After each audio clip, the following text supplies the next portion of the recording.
The Olympic medalist and world windsurfing champion Zofia Klepacka was beaten up in front of the Warsaw Uprising Museum, according to her account.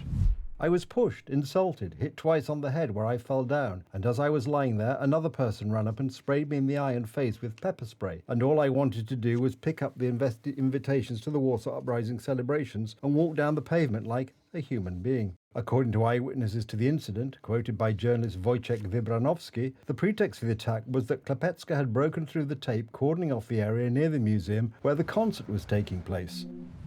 The woman is said to have lifted or broken the tape cordoning off the area as she was leaving, and then when she turned round she was punched in the face by a security guard and gassed in the eyes. My witness says that the man accompanying Klepacka, about 40 years old, tried to intervene, ran up to the guard and was also hit with a fist and gassed. The fight was allegedly instigated by someone connected to the concert organisations or TVN, who allegedly ran up, recognised Klepacka and shouted, "Why did you come here?" Police and ambulance services have arrived at the scene. According to our information, a nearby bank has already provided CCTV footage to the services. The Warsaw Uprising Museum strongly denies that any of its employees were involved in the brawl.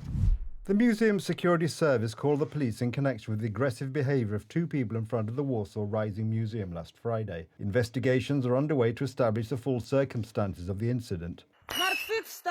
Zofia Klepacka is known for her opinions that can only be described as courageous in this day and age. She is strongly opposed to abortion and gender ideology. She also makes no secret of the fact she is a practicing Catholic. Each of us has some weaknesses that we struggle with every day. I encourage you to pray the Rosary. Mother Mary can help us. These views are very clear. We know that they certainly disturb many people. Such growing aggression in society can have very different results.